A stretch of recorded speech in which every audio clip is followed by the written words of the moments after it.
Assalamualaikum warahmatullahi wabarakatuh.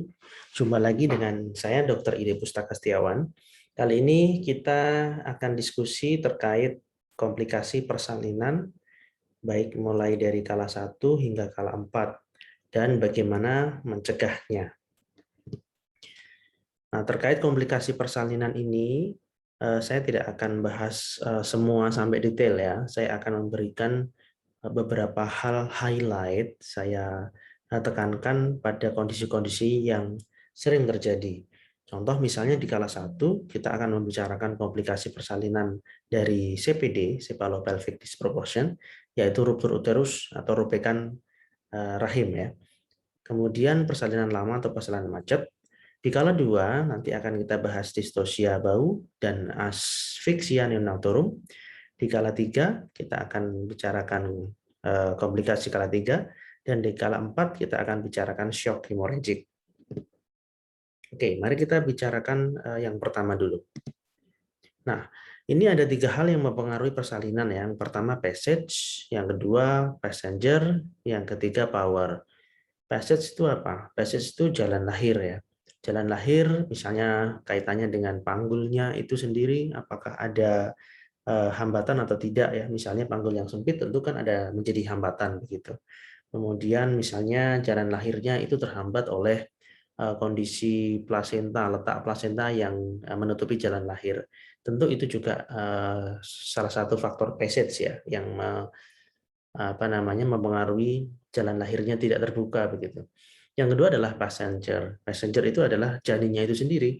Janinnya apakah kondisinya dalam kondisi normal, apakah kondisinya dalam posisi yang baik, misalnya presentasinya kepalanya di bawah ya, bukan yang justru bokongnya yang di bawah atau letak lintang. Ya. Kemudian janinnya apakah besar, misalnya makrosomia dengan taksiran berat janin lebih dari 4.000 gram untuk ukuran orang Asia, khususnya di Indonesia ya, itu tentu juga akan mempengaruhi persalinan. Yang ketiga adalah power. Power ini adalah kekuatan istilahnya kekuatan fisik ya, atau kontraksi rahimnya itu sendiri dari ibu ya, yang sering disebut dengan his.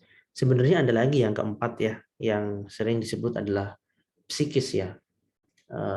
Kemudian kekuatan dari emosional, psikis, kondisi psikis dari ibu sendiri juga itu akan mempengaruhi persalinan.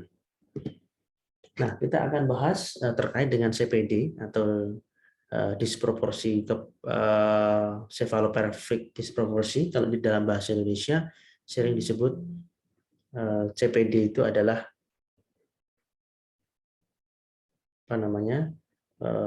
DKP begitu ya, disproporsi kepala panggul ya.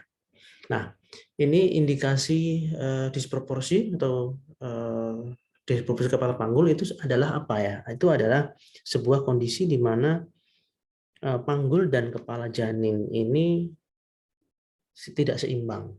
Misalnya katakanlah panggulnya sempit atau kepala janinnya yang lebih besar sehingga tidak seimbang. Otomatis ini akan menjadi suatu permasalahan tersendiri ya. Kalau tidak seimbang artinya kepala janin ini nggak bisa masuk ke panggul. Kalau tidak bisa masuk ya tentu akan nggak bisa lahir melalui pervaginal begitu ya, tidak bisa lahir normal. Tentu harus lahir secara sesar begitu ya. Nah, ini beberapa indikasi dari CPD, yaitu yang pertama promontorium bisa dicapai dengan mudah pada saat pemeriksaan dalam. Ya, promontorium itu adalah bagian tulang dari bagian depan dari vertebrae ya, yang bisa diperiksa dari pemeriksaan dalam. Nah, di mana konjugasi diagonal kurang dari 11,5. Ini diraba dengan mudah ya dari pemeriksaan dalam. Kemudian yang kedua adalah dinding panggul mencuat di satu sisi ya. Ini yang ketiga adalah bagian panggul asimetri ya. Kemudian spina ischiadica menonjol kurang dari 9 cm ya, DI-nya ya. Diameter ischiadica antara kiri dengan kanan ini kurang dari 9 cm. Yang keempat adalah arkus pubis tidak bisa mengakomodasi dua jari dengan leluasa atau sudut kurang dari 90 derajat, dan jarak antara tuberositas ischiadica kurang dari 1 kepalan tangan ya. Jadi ini kondisi-kondisi yang bisa menandai bahwa ini bisa terjadi satu CPD.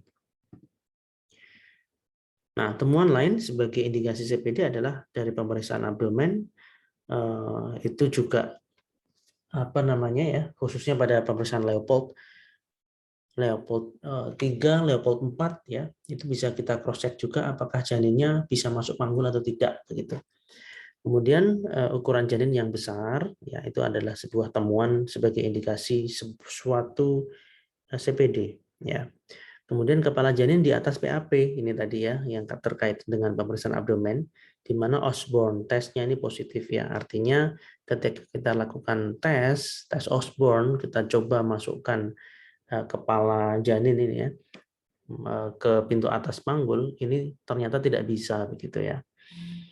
Keempat adalah pemeriksaan panggul itu sendiri ya, kita cross check tadi di slide sebelumnya, kita akan jadi tahu bahwa ini terindikasi suatu CPD atau DKP.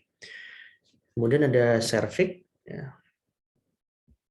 Ya, cervix mengecil setelah amniotomi. Kemudian ada edema cervix, kaput tebal ya, molase yang berat, defleksi kepala, fontanel anterior mudah dipalpasi dan adanya asinklitismus ya, sutura sagittalis tidak tepat di tengah panggul. Jadi ini semua adalah tanda-tanda sebagai indikasi sebuah CPD ya. Nah, kalau misalnya suatu indikasi ini tidak diperhatikan dan kemudian ibu hamil ini mengalami sebuah kontraksi, ya artinya sebagai tanda-tanda persalinan, maka yang terjadi adalah ada meningkatnya risiko ruptur uteri. Ya, ya kita bisa bayangkan di situ ada DKP atau CPD tadi, kemudian terjadi kontraksi dalam rahim, gitu ya. Artinya ini kan janin ini dipaksa untuk lahir secara pervaginal, padahal sebenarnya dia tidak bisa karena memang ada DKP begitu. Otomatis rahim dengan kontraksi yang besar ini memaksa janin untuk turun, nggak bisa, dan akhirnya lama-kelamaan rahimnya akan robek ya. Nah, inilah yang disebut ruptur uteri ya. Kalau resiko terhadap fetal tentunya apa? Terhadap janinnya tentu ada asfiksia, bahkan terjadi kematian janin. Nah, sehingga jangan disepelekan ya kalau misalnya ditemukan tanda-tanda seperti slide yang sebelumnya. Nah, ruptur uteri atau robekan jalan rahim itu sebenarnya juga bisa terjadi secara spontan juga ya. Jadi memang kita harus hati-hati juga ya terhadap ruptur uteri ini. Sebagai tenaga kesehatan kita harus tahu juga nih kira-kira tanda-tanda awal terjadinya ruptur uteri itu apa secara spontan. Nah, ini ada satu case report yang melaporkan adanya spontaneous ruptur pada uteri pada kehamilan pertama, padahal dia tidak mempunyai riwayat apapun, di mana insidensinya ini bisa 0,3 hingga 1,7% ya. Nah, kalau ini ya pada wanita yang mempunyai skar uterus, misalnya riwayat sesar atau apa namanya riwayat operasi dalam rahim ya, misalnya katakanlah miom gitu ya. Kalau kista tidak ya. Kalau kista kan tentu di luar rahim, tidak ada skar uterus ya. Kemudian yang paling sering adalah risk factor yang paling sering menyebabkan ruptur uteri adalah riwayat sesar sebelumnya ya. Dan adanya cephalopelvic disproportion atau CPD pada rahim yang tidak bekas sesar ya. Dengan mortality rate ini berkisar antara 1 hingga 13% dan perinatal mortality itu sekitar 74 hingga 94%. Jadi ini cukup besar untuk yang perinatal ya. Ya, kalau kita lihat grafik ini ya, uterine rupture apa namanya interval ya, bergantung dari interval periode sesar sebelumnya. Nah, memang ini terjadinya uterine rupture ini kalau pada riwayat sesar itu akan lebih tinggi jika sesarnya itu baru-baru saja. Ya, contoh misalnya ini, dia baru sesar itu 1 tahun yang lalu, kemudian dia hamil, ya hamil kembali dalam jarak waktu 1 tahun, itu resiko sesarnya besar ya, 3 kali lipat ya. Adjusted OR ini ya, odds ratio ini 3 kali lipat ya, 3 nih bisa dikatakan begitu. Nah, yang kemudian kalau misalnya kita cross check ketika dia lebih dari setahun, tentu resiko itu akan berkurang ya. Tapi jangan salah, artinya ketika dia apa ya 2 tahun, 3 tahun, 4 tahun dan istilahnya ini ada grafik-grafik yang tahun-tahun berikutnya, itu pun tetap ada risiko ruptur uterin khususnya pada yang riwayat sesar. Yang istilahnya mencoba untuk lahiran normal begitu. Jadi memang harus segera istilahnya harus tetap diperhatikan ya kalau misalnya ada ibu hamil mau ingin melahirkan pervaginal padahal dia mempunyai riwayat sesar. Nah, ini ada beberapa warning sign ya dari ruptur uterus ya. Contoh misalnya perutnya ini sangat sakit ya, dan kemudian pasien ini bisa sampai menjerit nih. Karena apa? Karena robek ya. Rahimnya robek itu luar biasa sakitnya. Ya, kemudian kontraksi rahim ini sebelum ruptur ini cepat sekali. Ini bisa disebut dalam kondisi hiperstimulasi. Bisa sampai 5 kali dalam 10 menit. Ini kan cepat sekali. Dan kontraksinya pun bisa lama. 60 hingga 90 detik itu lama itu. Ya, paling enggak kalau kontraksi yang adekuat itu 45 detik ya dalam sekali kontraksi itu sudah bagus sekali gitu ya. Dan kontraksi yang lama ini tidak diikuti oleh dilatasi serviks. Nah, ini kan tanda-tanda yang nggak baik sebenarnya begitu ya. Yang ketiga adalah terbentuknya bundle ring ya. Jadi bundle ring ini adalah apa namanya pembentukan bentuk seperti apa ya? Ada cekungan begitu di dalam perut begitu ya. Nanti ada gambarnya kita bisa cek. Itu adalah sebagai tanda dari ruptur uteri ya. Kemudian ada vaginal bleeding ya. Vaginal bleeding yang keluar dari vagina ya memang ya. Kemudian hemodynamic changes karena terjadi shock hemorrhagic, adanya hematuria dan adanya tenderness ya dalam lower uterine segment. Jadi artinya nyeri, bengkak dan sebagainya ya pada lower uterine segment. Bahkan ada berpindah ya karena biasanya terjadi apa namanya DKP atau CPD itu ya terjadi robekan dalam VU vesica urinaria, maka terjadi hematuria gitu ya. Nah, ini dia gambar yang saya maksud. Ini terjadi lekukan seperti ini adalah bundle ring ya. Jadi ini bundle ring ini adalah sebagai tanda dari ruptur uteri ya. Kita lihat di sini ya. Yang sebelah kiri adalah sebelum uterinnya ruptur ini. Nah, kita lihat ada scar sesar sebelumnya di sini. Ini adalah ada potensi untuk dia robek. Nah, robeknya ini seperti ini. Ini robeknya ya. Kemudian robek ini akan mengeluarkan isi rahim termasuk janin. Ini kita lihat ini. Janinnya bisa sampai keluar rahim. Nah, kalau janin sudah keluar rahim seperti ini, dia istilahnya jadi satu dengan rongga perut ya, jadi satu dengan usus, maka yang terjadi biasanya ini ari-ari atau plasenta ini juga ikut keluar begitu. Dan akhirnya janin ini akan meninggal di dalam ya, meninggal di dalam dan bisa jadi perdarahan di dalam rahim ini juga belum tentu bisa berhenti. Maka dokter akan mengambil keputusan untuk operasi juga.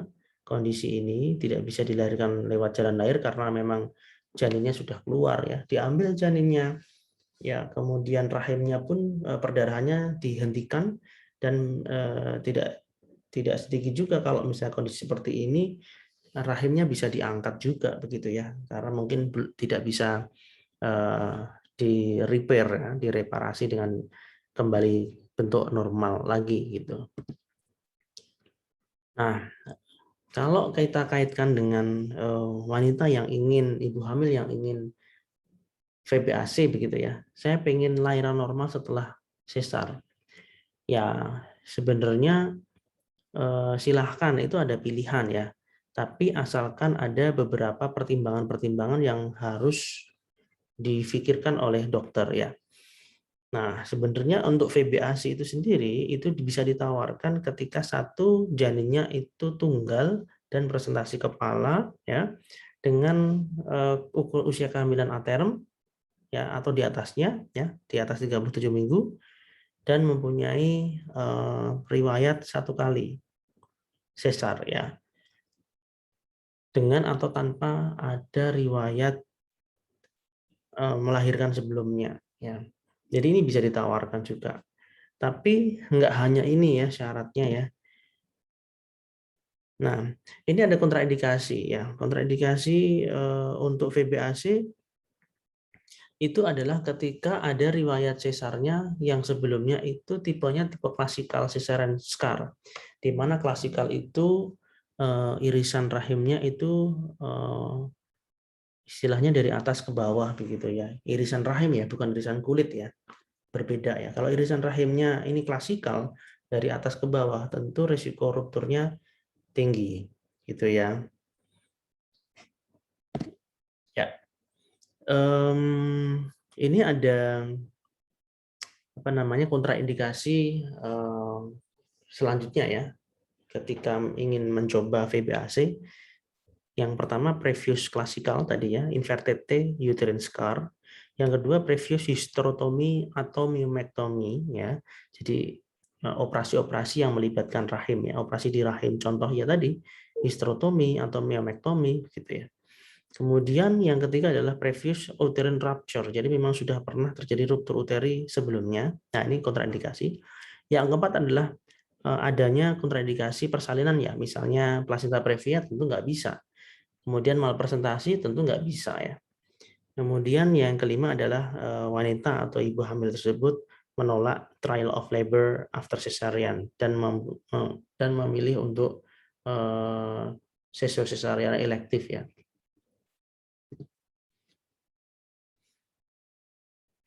Oke. Ya, selanjutnya saya akan membicarakan ini ya. Istilahnya kalau misalnya kita bisa cross check juga nih keberhasilan dari VBAC itu ada skornya ya. Jadi ada skor VBAC bisa diikuti di sana ya. Misalnya karakteristiknya usianya kurang dari 40, skornya 2, kemudian riwayat persalinan vaginal itu misalnya sebelum dan sesudah SC itu ada 4 skornya dan seterusnya itu bisa di cross check. Kalau skornya tinggi ya, itu tentunya angka keberhasilan untuk VBAC itu juga tinggi ya, 64 hingga 67%. Tapi terlebih ini adalah permainan dalam artian permainan angka ya dan probabilitas ya. Kita harus juga mempertimbangkan kondisi klinis juga. Nah, itu untuk mempertimbangkan kita apakah ibu hamil ini bisa VBAC atau tidak. Nah, pertimbangan berikutnya adalah untuk menentukan apakah bisa VBAC atau tidak, itu adalah ketebalan SBR, segmen bawah rahim ya. Ketebalannya lower segmennya itu adalah di atas 3,5 cut point-nya ya, di atas 3,5 mm. Kalau kurang dari 3,5, ini risiko ruptur uterinya ini 11,8% ya. Ya, ini meskipun tergolong kecil sedang begitu ya. Tapi secara klinis ini tentu akan bermakna juga ya. Kalau misalnya ada pasien kemudian VBAC dan kurang dari 3,5 dan terjadi ruptur, nah tentu ada penyesalan juga yang berkepanjangan ya. Karena adanya risiko-risiko seperti ini, karena apa namanya, itu terkadang juga kalau kita hanya melihat permainan angka tadi ya, scoring VBAC, terus kita melihat persentase ini, tentu kadang yang harus kita utamakan adalah klinis ya, dari sisi klinisnya seperti apa. Oke, lalu bagaimana mencegah ruptur ya? Satu, untuk pasien ya, bagi pasien tentu kenali faktor risiko dan tanda awal ruptur uterus ya.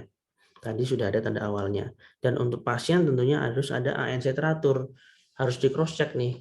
gimana panggulnya, gimana bayinya, apakah posisinya baik apa tidak. Nah, itu kalau misalnya sudah terjadi kencang-kencang, apakah riwayat operasi apa tidak, begitu ya. Harus dipastikan dulu apakah memang ketebalan rahimnya cukup apa tidak. Nah, itu untuk istilahnya mencegahnya itu otomatis juga harus konsultasi dengan dokter spesialis obstetrik ginekologi ya. Artinya apakah saya ini akhirnya diputuskan bisa VBAC atau harus sesar lagi, itu juga harus dipertimbangkan dengan matang. Oke, kita beranjak ke komplikasi berikutnya, yaitu persalinan lama atau persalinan macet ya. Nah, ini persalinan macet, ini adalah terjadinya hambatan kemajuan persalinan ya, yang dipengaruhi oleh tadi 3 hal, passage, passenger, power, dan psyche ya. Nah, ini ada beberapa tanda ya. Tanda ini dibedakan antara G1, seorang yang hamil gravida 1 atau nullipara, dan yang sudah pernah partes 1 kali ya, lebih dari 1 primipara. Ini ada beberapa tanda ya, misalnya fase laten memanjang. Dikatakan fase laten memanjang itu kalau G1 itu lebih dari 20 jam. Kalau lebih dari primipara itu atau G2 atau selanjutnya itu bisa lebih dari 14 jam dengan 2 kali evaluasi pembukaan tetap ya. Nah, itu yang sering diaplikasikan itu 2 kali evaluasi pembukaan tetap, tidak ada kemajuan, itu disebut fase laten memanjang dan perlu dilakukan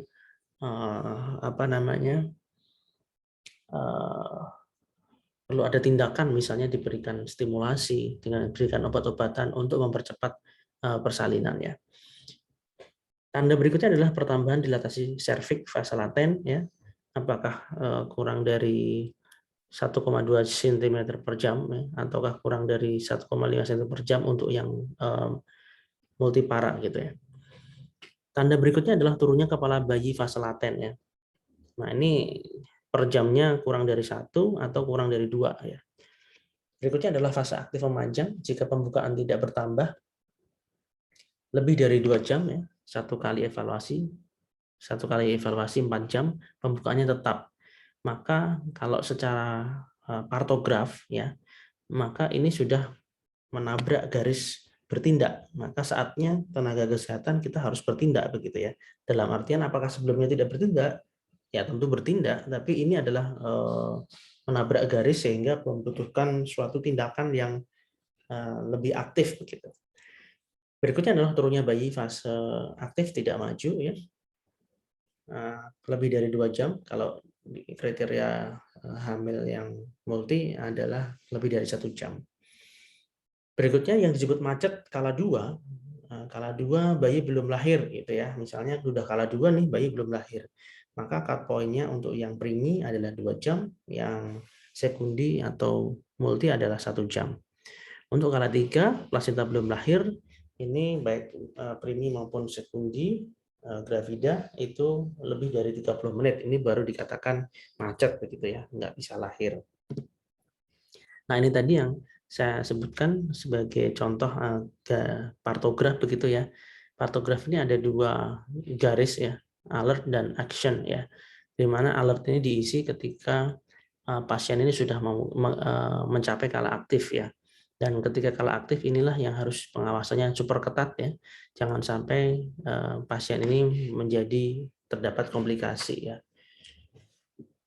Ya, penyebabnya apa tentu? Tentu penyebabnya kalau misalnya passage ya rongga panggul sempit misalnya salah satunya ya.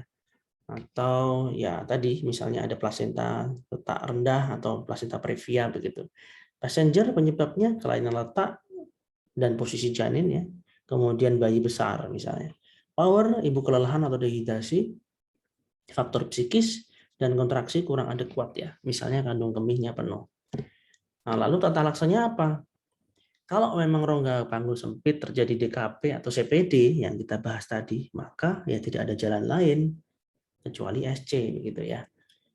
Yang kedua adalah passenger. Misalnya kelainan letak dan posisi janin.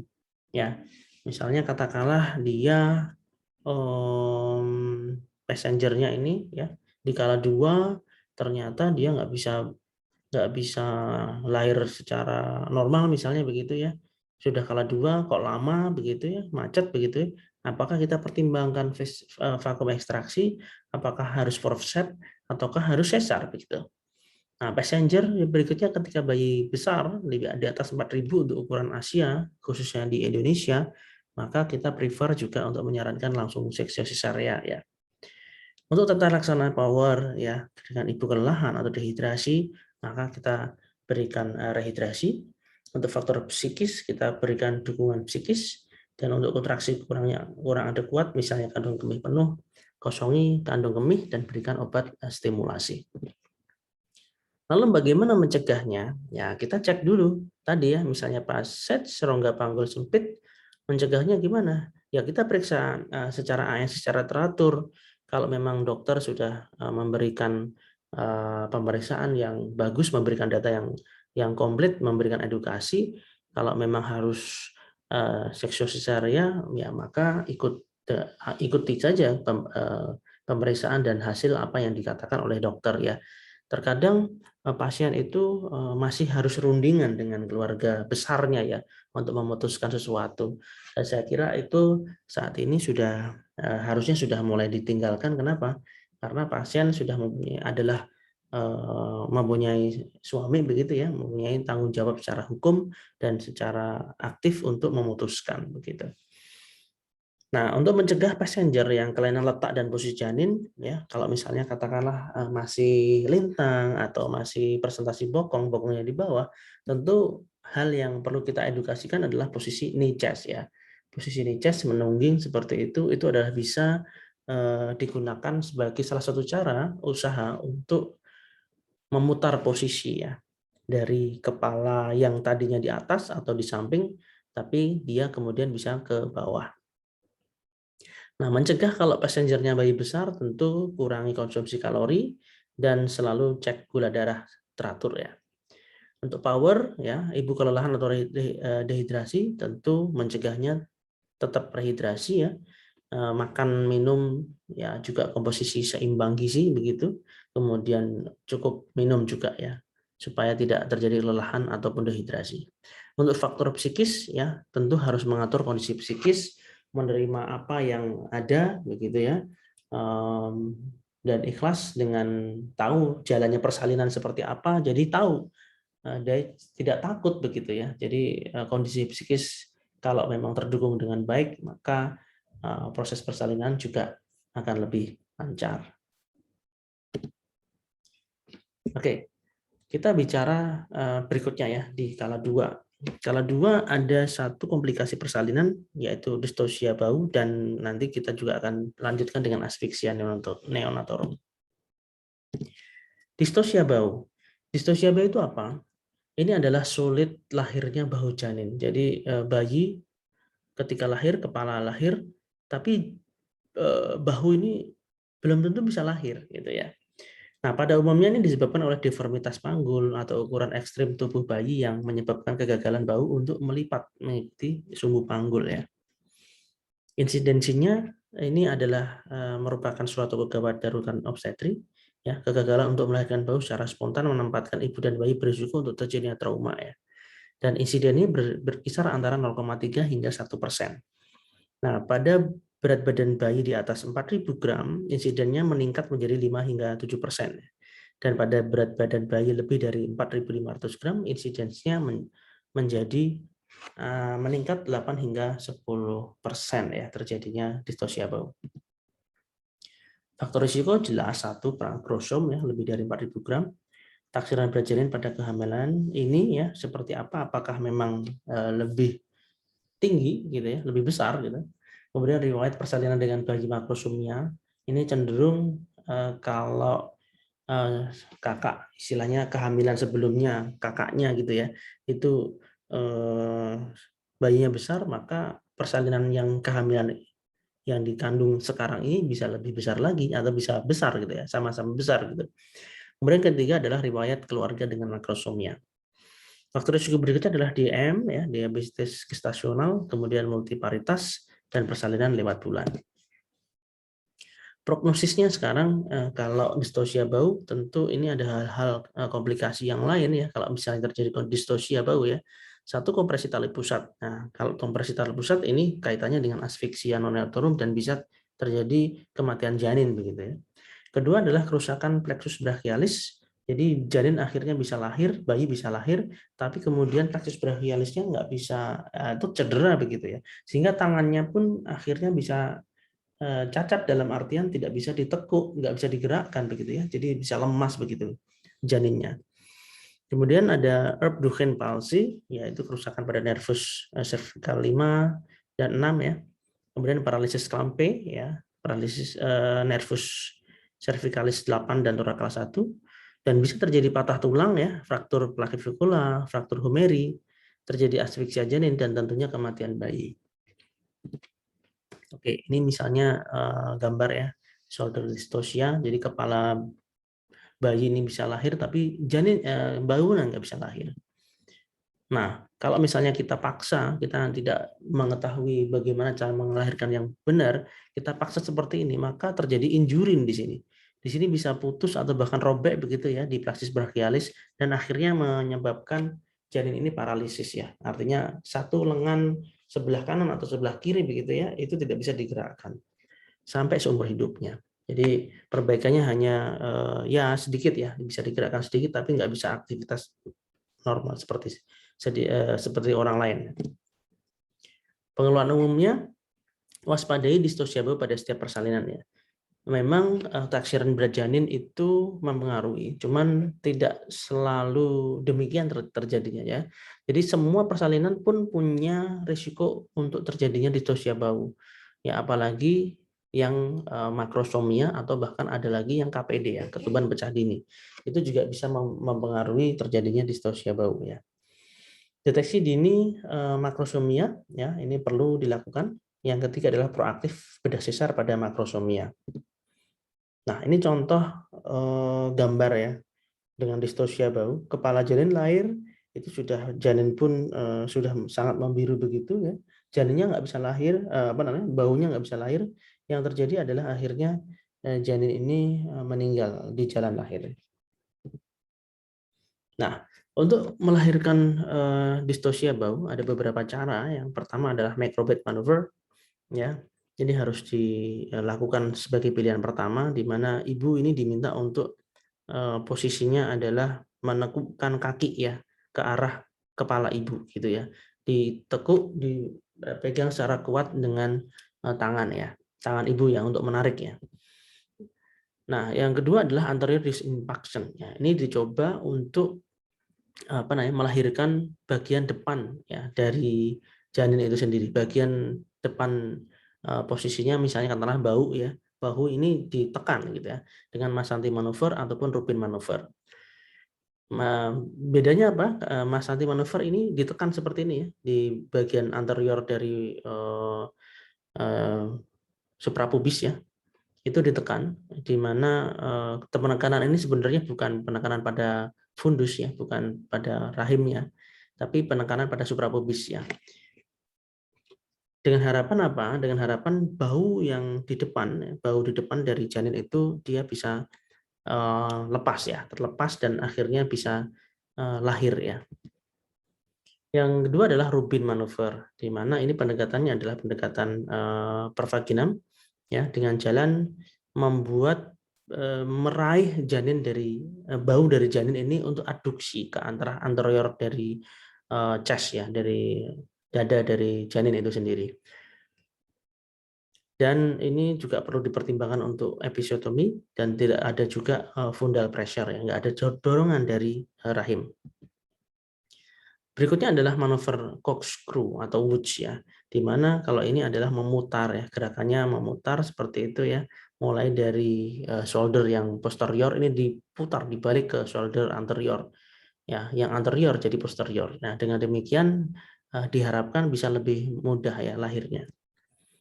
Berikutnya adalah memberikan bau belakang ya dari Swart dan Dixon. Itu kalau persalinan normal tentunya melahirkannya dari depan ya, bau depan ya. Tapi kalau ini adalah melahirkan bau belakang dulu ya.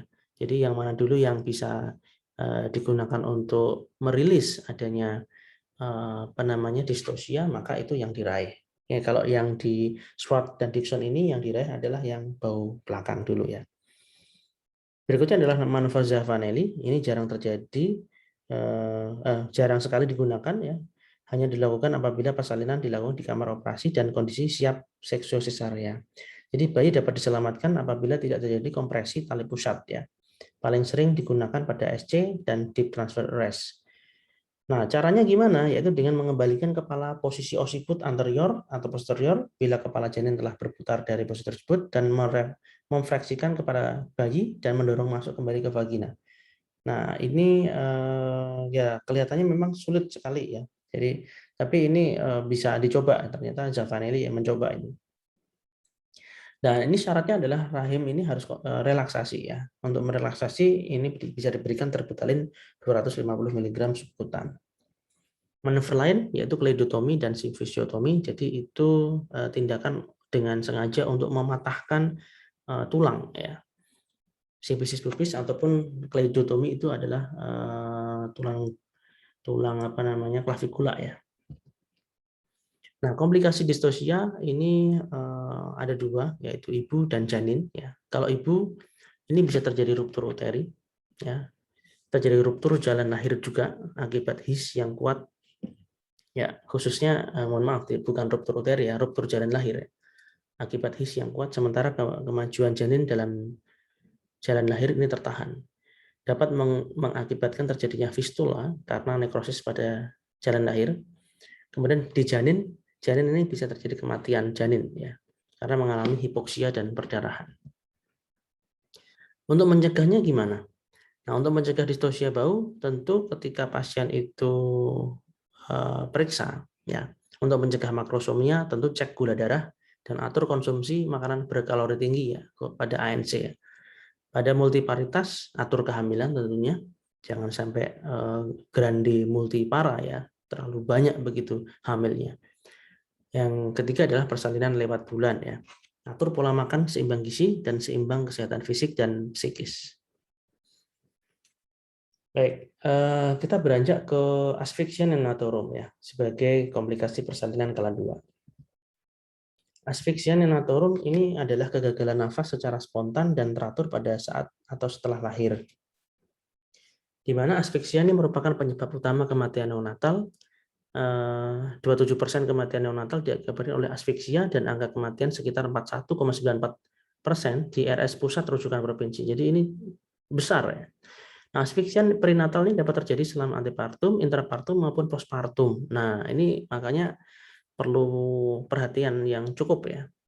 Nah, asphyxia selain dapat menyebabkan kematian dan menyebabkan bisa kecacatan juga.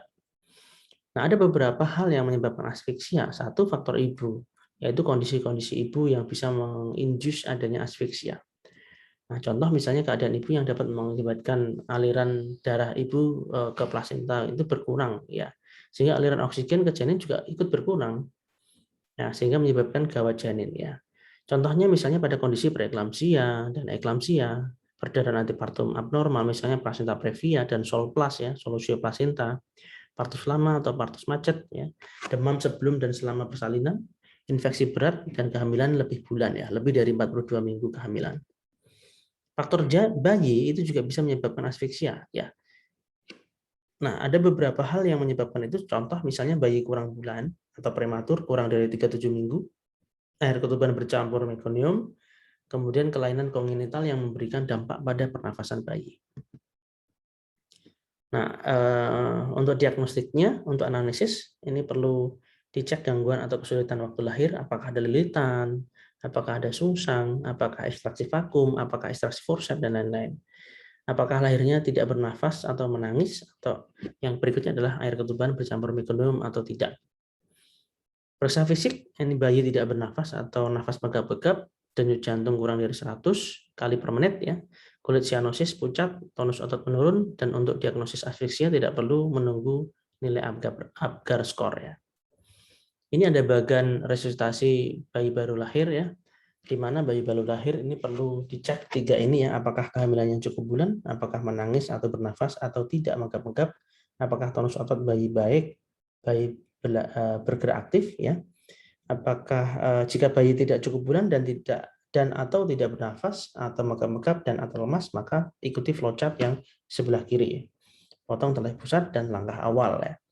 Tapi jika air ketuban bercampur mekonium, ya, nilai nafas, jika bayi tidak bernafas atau megap-megap, jika bayi menangis atau bernafas normal, itu harus dibedakan. Ya. Ini tinggal istilahnya kita bisa ikuti ya. Inilah lanjutannya ya. Saya kira nanti bisa dibaca sendiri ya. Oke, resiko asfiksia terhadap bayi baru lahir itu adalah risikonya kalau misalnya terjadi asfiksia ada terjadi hipotermia, hipoksia, perfusi buruk, hipoglikemia, abnormalitas neurologis. Nah, untuk mencegahnya bagaimana? Satu, tentu kenali faktor risiko penyebab bayi asfiksia. Tadi ya ada faktor ibu, faktor janin ya. Otomatis kalau misalnya ibu berisiko untuk terjadinya ada penyakit-penyakit bawaan, ya harus ANC teratur tentunya. Ya, ANC teratur untuk memeriksakan kesehatan ibu dan janin yang dikandungnya.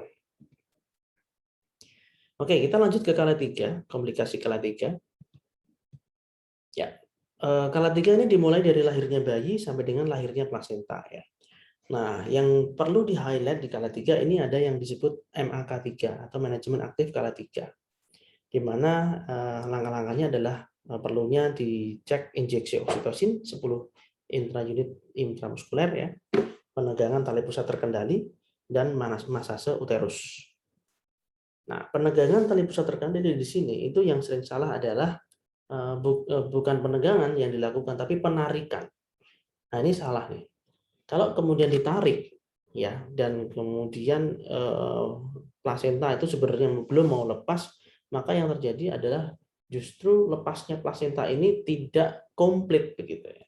Tidak komplit sehingga malah bisa menyebabkan sisa plasenta dan akan berisiko terjadinya perdarahan postpartum ya, perdarahan postpartum yang tipe lambat ya.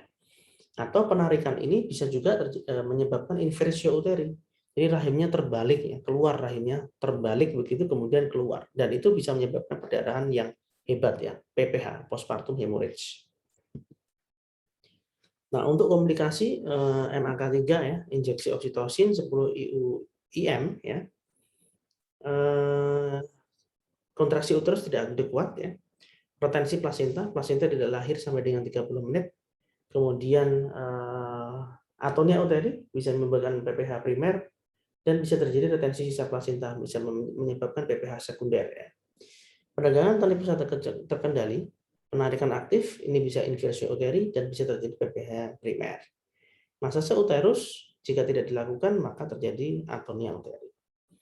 Nah, untuk trauma jalan lahir atau ruptur perineum grade 1-4, nah ini bisa menyebabkan PPH primer ya. Ini bisa di cross check lagi, ruptur perineum ada 4 derajat ya. Jadi untuk menjadi perhatian apa saja yang harus dikuasai. Saya kira untuk 1-2 itu adalah level kompetensi PPK 1 ya, khususnya di bidan ataupun dokter umum gitu ya. Untuk yang level 3-4, derajat 3-4 saya kira ini di PPK 2 yang ada dokter spesialis kebidanan dan kandungan. Untuk manajemen tentu MAK3 manajemen aktif kala 3 itu wajib sifatnya. Tidak boleh salah. Dan segera cari sumber perdarahan, nilai jumlah perdarahan, atasi sumber perdarahan dan atasi resusitasi cairan. Yang terakhir saya kira ini untuk komplikasi kala 4 ya. Ini terjadinya shock hemorrhagic ini yang sering ya. Kala 4 ini dimulai setelah plasenta lahir ya, dilakukan pengawasan selama 2 jam baik itu postpartum maupun post SC. Jadi yang namanya kala 4 tidak hanya postpartum saja. Nah, pengawasannya ini dilakukan selama 2 jam, di mana 1 jam pertama tiap 15 menit dan 1 jam berikutnya tiap 30 menit. Contoh nih pasien partus pukul 8, maka dilakukan pengawasan kala 4 ya. Nyonya X ya, bersalin pada pukul 8, maka pengawasan kala 4-nya adalah 1 jam pertama diawasi di 8.15 ya. Kemudian 8.30, 8.45 dan 9. Di jam berikutnya tiap setengah jam maka diawasi di pukul 9.30 dan pukul 10, dan pengawasan kala 4 selesai dilanjutkan pengawasan nifas. Hal yang diawasi apa saja? 1. Kondisi umum. 2. Tanda vital, tekanan darah, nadi, respirasi, suhu. 3. Kontraksi uterus. 4. Perdarahan pervaginal. Ini harus dicek semuanya ya, tidak boleh dilompatin.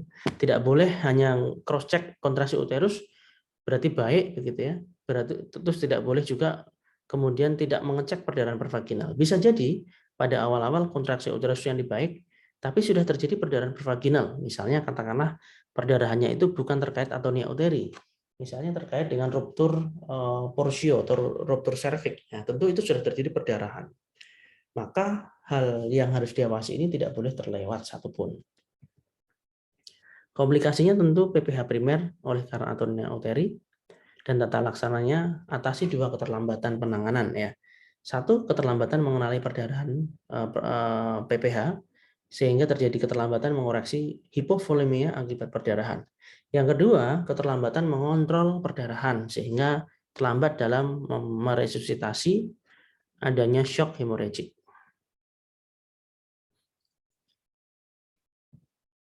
Derajat shock hemorrhagic ya, ini ada 4 ya, kelas 1, kelas 2, kelas 3, kelas 4 ya.